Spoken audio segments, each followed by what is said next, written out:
देवभूमि उत्तराखंड के इस खास बुलेटिन में आपको बहुत बहुत स्वागत है। मैं हूं आपके साथ ऋतु। चलिए बुलेटिन की शुरुआत करते हैं। देहरादून में मुख्यमंत्री पुष्कर सिंह धामी का बड़ा ऐलान सामने आया है। आपको बता दें कि ऋषभ पंत की मदद करने वालों होंगे सम्मानित। ऋषभ पंत के दर्दनाक हादसे के बाद जो लोग मदद के लिए आगे बढ़े उन्हें सम्मानित किया जाएगा। ये बड़ी घोषणा की है सीएम पुष्कर सिंह धामी ने। चालक और परिचालक को सम्मानित करेगी सरकार। हरियाणा परिवहन निगम के चालक और परिचालक हैं और इन दोनों को सरकार 26 जनवरी को सम्मानित करेगी। ये बड़ी घोषणा की गई है। बेहद दर्दनाक हादसा हुआ था बीते दिनों और ऐसे में अब ऋषभ पंत की हालत में फिलहाल सुधार है। इसी खबर पर अधिक जानकारी के साथ हमारे विशेष संवाददाता सुदीप जैन जुड़ गए। सुदीप, जिस तरह से अब ये बड़ी घोषणा कर दी है सीएम पुष्कर सिंह धामी ने, उन्होंने कहा है कि चालक और परिचालक दोनों को ही सम्मानित किया जाएगा 26 जनवरी को। क्या कुछ अधिक जानकारी आपके पास? देखिए, सबसे बड़ी न्यूज तो मीडिया ने ही ये दर्शकों तक पहुंचाई थी जानकारी कि ऋषभ पंत जिस वाहन से थे उस वाहन टकराने के बाद पीछे आ रही हरियाणा रोडवेज के बस के चालक उन्होंने ऋषभ पंत को बाहर निकाला। उनके शरीर पर कपड़े नहीं थे, मतलब कि टी शर्ट के शर्ट जैसी कोई चीज नहीं थी, वो हो या कोई और वजह नहीं हो। उन्होंने ही एक यात्री से मांग के शॉल भी ऋषभ पंत को उड़ाई, पुलिस को फोन किया, अस्पताल पहुंचा। देखिए, इलाज में कहा जाता है कि जो एक्सीडेंट होने के बाद तत्काल अस्पताल पहुंचना बहुत जरूरी है। बात को आप कहीं से अच्छे हॉस्पिटल में जाते रहिए, क्योंकि कोई जरूरी चीज है, जैसे ऑक्सीजन की कमी है या ब्लीडिंग बहुत ज्यादा हो रही है तो मदद हो सके और उस पर तत्काल उपचार हो सके। इसी कड़ी में ये तेजी दिखाई थी चालक परिचालक ने। इन चालक परिचालकों का यूपी सम्मान शुरू हो चुका है, पर राज्य सरकार भी इसका सम्मान करेगी कि राज्य सरकार के उनकी जान बचाने में बहुत बड़ा योगदान इन चालक परिचालक का रहा, जो हरियाणा रोडवेज की बस था। बिल्कुल सुदीप, धन्यवाद तमाम जानकारी के लिए।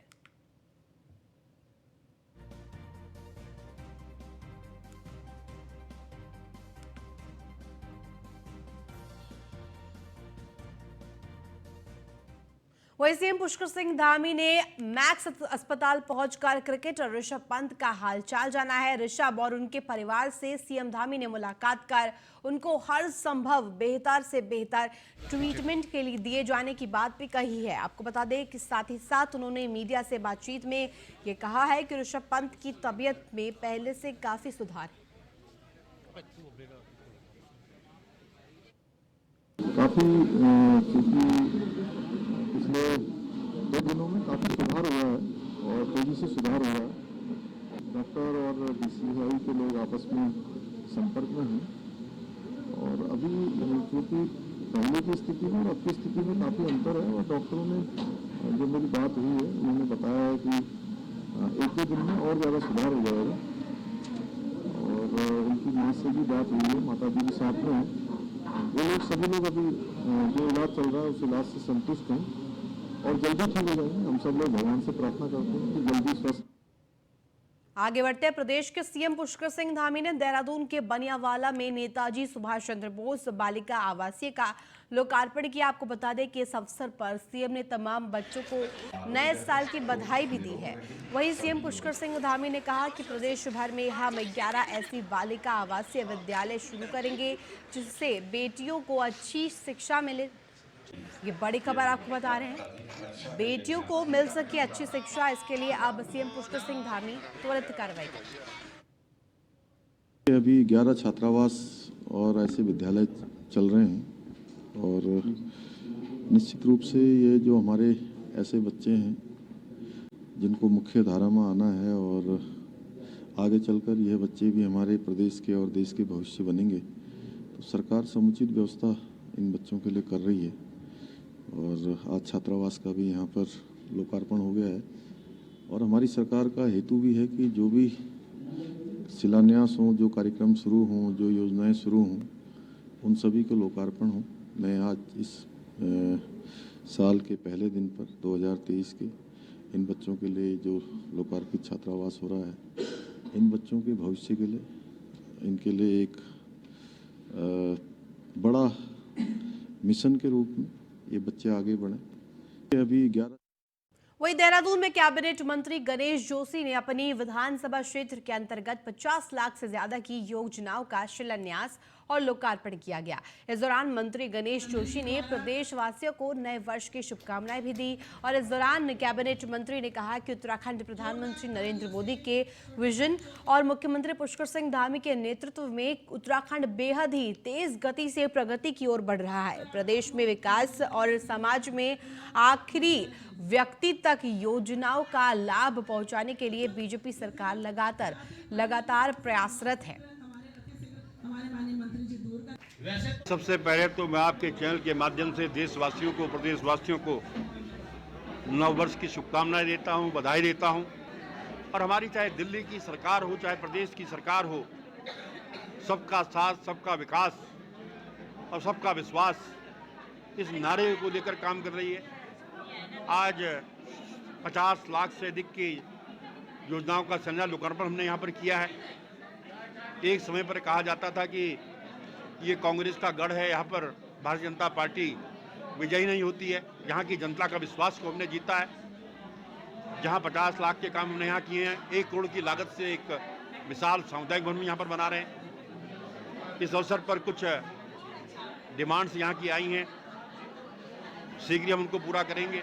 सबसे पहले देहरादून में प्रदेश भर में राज्य में बेरोजगार युवा सड़कों पर है, जिसमें से करीब 27,000 बच्चों ने ये परीक्षा क्वालिफाई की थी। आपको बता दें कि जिनमें से करीब 916 बच्चों का चयन हुआ था, लेकिन यूके SSSC पेपर लीक प्रकरण की जांच के बाद आयोग के अध्यक्ष GS मार्तोलिया ने वीडियो BDP भर्ती को लेकर रद्द कर दिया गया और अब ये तमाम बच्चे सड़कों पर हैं। बता दें कि सरकार और आयोग का पुतला दहन कर रहे हैं। इतना ही नहीं, अपनी भर्ती की बहाली के लिए भी आगामी 10 जनवरी को दिल्ली के जंतर मंतर के लिए कूच भी कर राज्य सरकार और आयोग के खिलाफ हुंकार भर सकते हैं। सर देखिए, अभी जैसे इसमें रिजल्ट आया था अप्रैल में, तब से लेके 8-9 महीने हो गए और 8-9 महीनों में हमने कोई ऐसी जगह नहीं छोड़ी। हमने पत्राचार के माध्यम से या किसी भी माध्यम से हमने धामी जी से भी मिले। हमने अपनी बात को ये रखी कि भाई हम भी एक ऐसा बड़ा वर्ग है जो इसमें ईमानदारी से चयनित है, लेकिन हमारी बात को दरकिनार किया गया और अब तो हमें किसी चीज़ पे विश्वास रहा भी नहीं है। कल हमारा रिजल्ट नेगेटिव आया और हमारी स्थिति बहुत ज़्यादा ख़राब है। हमने अब ये प्लान किया है कि हमारी बात उत्तराखंड सरकार तो सुन नहीं रही है। हम अब केंद्र में जाएंगे, हम जंतर मंतर पे बैठेंगे और हम जितने भी भाई हैं अपने सारे सर मुंडवाएंगे और जब तक हमें न्याय नहीं मिलता हम आखिरी दम तक अपना प्रयास जारी रखेंगे। यही हमारा फैसला है। वहीं हरिद्वार में नए साल का जश्न मनाने के लिए भारी संख्या में पर्यटक उत्तराखंड पहुंच गए और कई पर्यटक उत्तराखंड की सुंदर पहाड़ियों में तो कुछ धर्मनगरी हरिद्वार में विश्व प्रसिद्ध हर की पौड़ी पर पहुंचे। आस्था की डुबकी लगाकर अपने नए साल की शुरुआत कर रहे हैं और साथ ही देश और प्रदेश में खुशहाली आए, इसके लिए भी मां गंगा से कामना कर रहे हैं।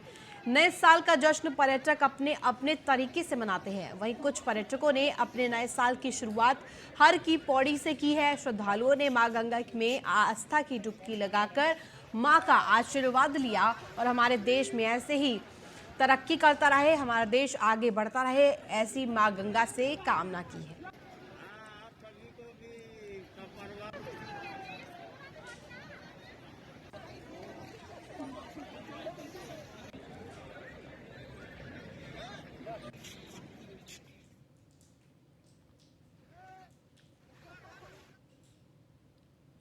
वहीं देहरादून में सचिव रैंक का वेतन ले रहे सिंगल को अब आयुक्त सचिव रैंक का वेतन मिलेगा। विधानसभा में बैकडोर भर्तियों में तत्कालीन सचिव सिंगल चर्चाओं में आए थे।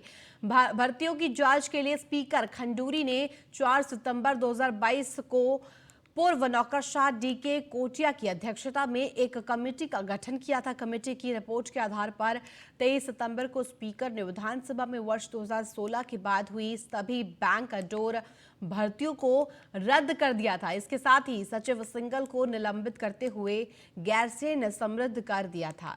सिंगल वर्ष 2004 में शोध अधिकारी के रूप में नियुक्त हुए थे और साल 2021 तक वे 5 प्रमोशन पाने में कामयाब हो गए थे, जबकि अन्य विभागों के कर्मचारियों को भी 30 साल की सेवा के बाद अब दूसरे प्रमोशन के लिए तरसना पड़ता है।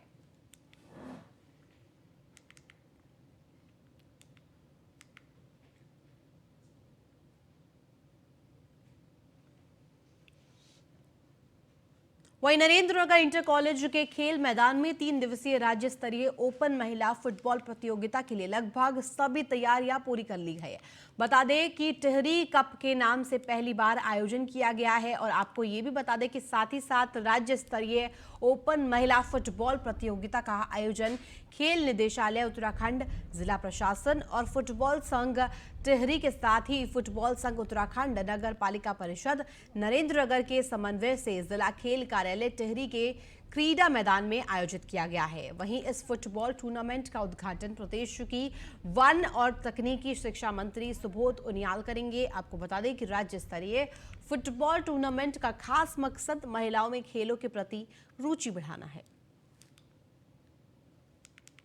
महिलाओं का टूर्नामेंट यहाँ पे आयोजित किया जा रहा है, जिसमें अभी तक 14 टीमों के आने की कंफर्मेशन मिल चुका है और टीमों के रहने खाने की सारी व्यवस्थाएं हो चुकी हैं और कल माननीय मंत्री जी द्वारा उसका उद्घाटन भी किया जाएगा।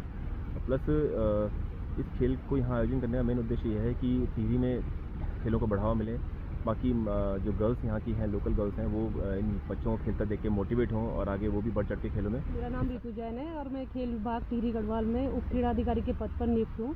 और जैसा कि आप सभी को पता है कि 2 जनवरी से खेल विभाग द्वारा और हमारे जिला प्रशासन के सहयोग से, नगर पालिका अध्यक्ष जी के सहयोग से प्रथम टिहरी कप फुटबॉल टूर्नामेंट जो कि ओपन वर्ग में होगा, उसका आयोजन किया जा रहा है, जिसमें हमारे यहाँ 2 टीमें जो है पहुँच चुकी है।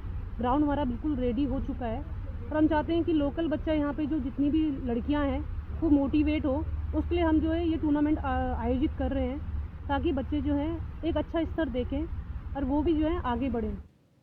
वहीं लक्सर पुलिस द्वारा बड़ी धरपकड़ और गिरफ्तारियों को अंजाम देकर एक फर्जी भर्ती सेंटर का भांडाफोड़ किया जा चुका है। दूसरे मामले के मुताबिक हबीबपुर कुड़ी निवासी एक पीड़िता ने दर्ज ये कराई गई थी और शिकायत में पुलिस को दिन पर दिन तरक्की हाथ लग रही है, जिसे लेकर एसपी देहात स्वप्न किशोर ने लक्सर कोतवाली परिसर में प्रेस कॉन्फ्रेंस के जरिए एक और बड़ा खुलासा किया गया है।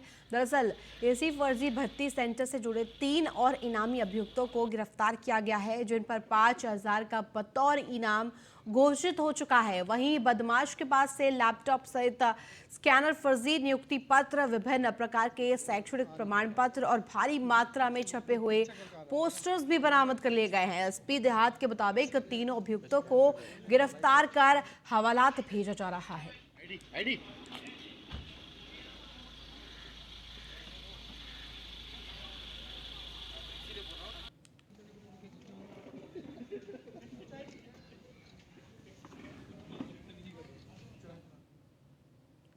वहीं लक्सर कोतवाली पुलिस ने सुल्तानपुर में कुनहरी नामक गांव में हुई चोरियों का एसपी देहात स्वप्न किशोर सिंह द्वारा खुलासा कर दिया गया है। इस खुलासे के मुताबिक चोरी के आरोप में 3 अभियुक्तों को गिरफ्तार कर लिया गया है।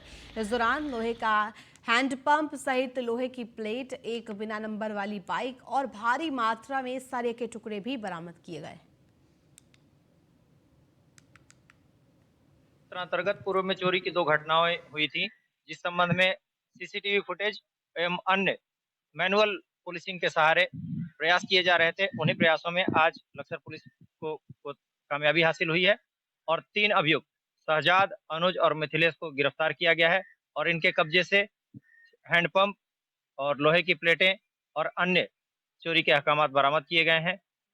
उम्मीद करते हैं कि इससे भविष्य में चोरी की घटनाओं पर अंकुश अंतर्गत पूर्व। अगली खबर ऋषभ पंत से जुड़ी। रुड़की में ऋषभ पंत की कार का एक्सीडेंट हुआ है। वो पहले से ही ब्लैक स्पॉट चिन्हित है। रजवाहे के पास केवल सड़क की बजड़ी उखड़ने के कारण हल्के गड्ढे हैं, बल्कि रजवाहे के किनारे मिट्टी का ढेर भी है। बताया जा रहा है कि रात के अंधेरे में NHAI के गड्ढे को भरने का काम किया जा रहा था। इस दौरान मौके पर पहुंची फोरेंसिक टीम ने गड्ढों को लेकर घटना की आशंका जताई थी।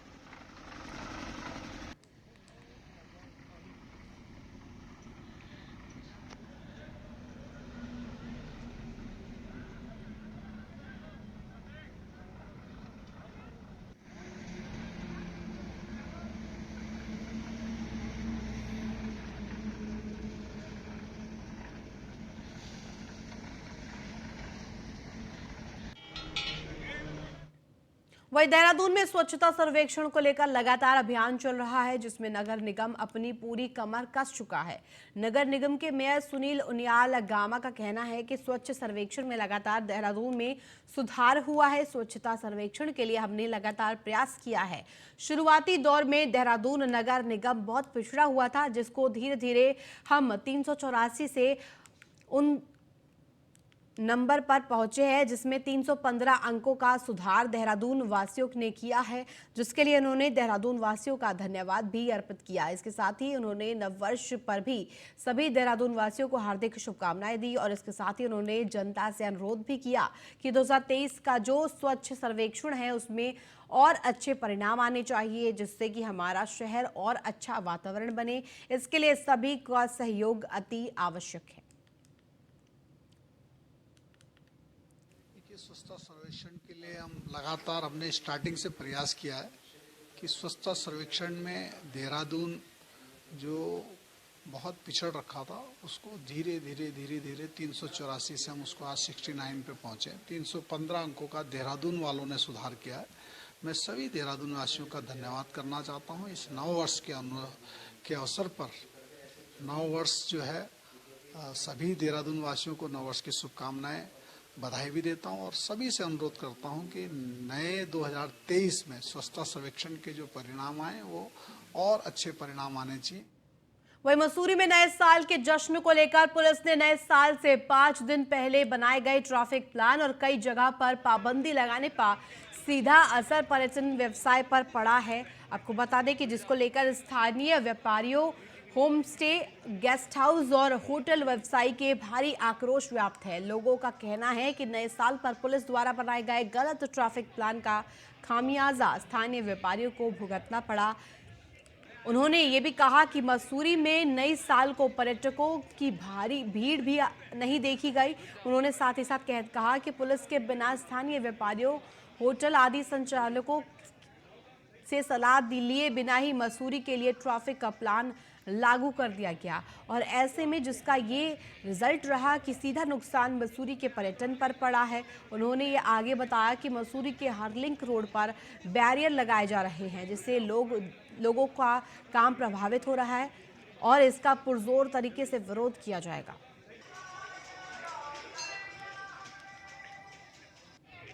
दिसंबर इस बार वीकेंड पे पड़ा था और मसूरी के तमाम व्यापारियों को, होटलियर्स को, होमस्टे स्वामियों को, यहाँ के युवकों को जो रोजगार में किसी न किसी रूप में अपना रोजगार देखते हैं, उनको बड़ी उम्मीद थी। और बहुत ही दुर्भाग्य की बात है कि 31 दिसंबर का दिन और मसूरी आज आधे से ज़्यादा खाली पड़ा है। इसके कई कारण हैं। का कहना ठीक है कि जो पुलिस की कहें या प्रशासन की कहें, जल्दबाजी कह लीजिए या गलत प्लानिंग को कह लीजिए, जो यकायक ट्रैफिक प्लान बनाया गया और जिस हिसाब से गाड़ियों को रोका गया और साथ साथ ये भी करा गया कि ऑनलाइन ही कमरे वाले जिनों की बुकिंग है वही मसूरी आ सकते हैं, ये सब छोटी वजह है। साल के जश्न में जिस तरह से मसूरी में भीड़ होनी चाहिए थी उस तरह की भीड़ नहीं हो पाई। उसका एक कारण ये भी रहा कि जिस तरह से प्रशासन ने और पुलिस ने जो ये रोड मैप तैयार करा कि कहाँ से गाड़ी आएंगी, किधर से आएगी, वो मेरे को ये लगता है कि उन्होंने लोकल लोगों को, जो स्टेक होल्डर थे, होटल वाले, रेस्टोरेंट वाले, लोकल लोग, उनसे बिना पूछे प्लान तैयार कर दिया। बात तो ये है कि मसूरी में जब कोई ऐसी कार्रवाई होती है तो किसी जनप्रतिनिधि के मसूरी किसी जनप्रतिनिधि को नहीं पूछाता और किसी दुकानदार को नहीं पूछाता है और जो लोग मीटिंग में होते हैं वो तुरंत हाँ कर देते हैं। नगर पालिका अध्यक्ष हो चाहे कोई भी हो, अपनी मनमानी चल रही है और वन वे करके टूरिस्ट परेशान हो रहा है। वहीं देहरादून में साल 2022 की विदाई के साथ उत्तराखंड की स्वास्थ्य महानिदेशक डॉक्टर शैलजा भट्ट का कार्यकाल खत्म हो गया और अब ये पद डॉक्टर विनीता को दिया गया है, जिन्होंने बाकायदा कार्यभार ग्रहण किया है। आपको बता दें कि विनीता शाह उत्तर प्रदेश के पीलीभीत पली बड़ी है और उनकी सारी शिक्षा दीक्षा लखनऊ विश्वविद्यालय से हुई है। उत्तराखंड में कई प्रमुख बड़े पदों पर वो रह चुकी हैं। इसके बाद डॉक्टर विनीता शाह ने ये बताया कि उत्तराखंड राज्य में सुविधाओं को पहुंचाना ही उनकी प्राथमिकता है।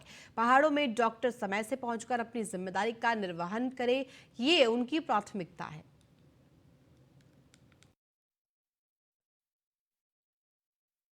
जैसा कि पहले बताया हमें कि दूरस्थ में सेवाएं, स्वास्थ्य सेवाएं सुदृढ़ करना ही हमारी चुनौतियां हैं और मैं आशा करती हूं कि मैं अपनी पूरी उत्तरांचल की स्वास्थ्य विभाग की टीम के संग इस कार्य को सफल करूंगी। दूरस्थ में हमारे एमबीबीएस डॉक्टर्स तो पहुंच गए हैं, लेकिन कुछ हमारे स्पेशलिस्टों की कमी है। उसके लिए हम लोग प्रयासरत हैं। हमें मेडिकल कॉलेज से सब जो बाउंडेड डॉक्टर्स आए हैं पीजी के, वो सपोर्ट मिल रहा है।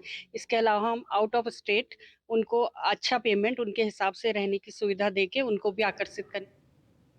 वहीं उत्तराखंड के मैदानी क्षेत्रों में लगातार शीतलहर बढ़ती हुई नजर आ रही है, जिसको देखते हुए नगर निगम लगातार सतर्क नजर आ रहा है।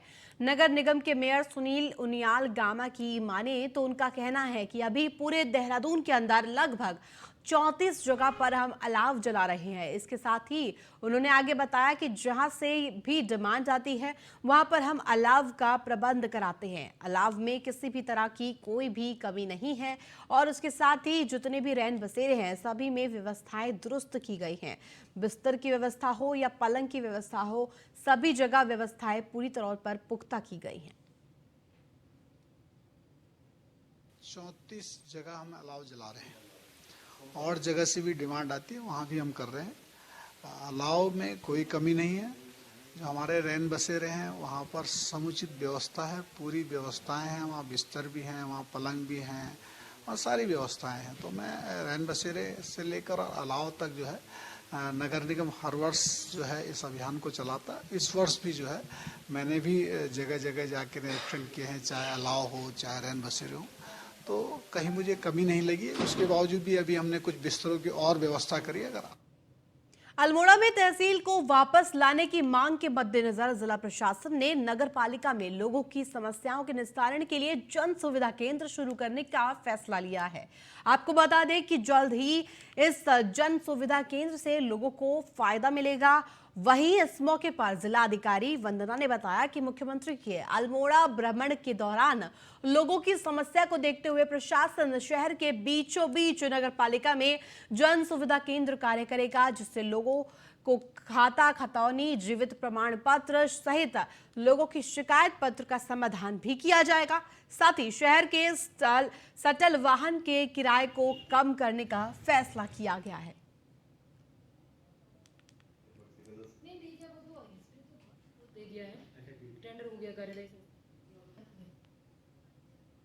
इस विषय में माननीय मुख्यमंत्री जी का जो विजिट हुआ था उस वक्त उन्होंने ये निर्देश दिए थे जनता की मांग के आधार पर कि जनहित में कोई व्यवस्था यदि बनाई जा सकती है जिसके लिए लोगों को बहुत दूर ना आना पड़े तो ऐसी व्यवस्था बनाने पर प्रशासन कार्रवाई करे। उसी के क्रम में नगर पालिका में जन सुविधा केंद्र खोलने का निर्णय लिया गया है, जिसमें जो लोग खतौनी की सत्यापित प्रति तहसील से निकालने के लिए यहाँ 7-8 किलोमीटर दूर आते हैं उनको नगर पालिका में ही ये सुविधा हो जाएगी।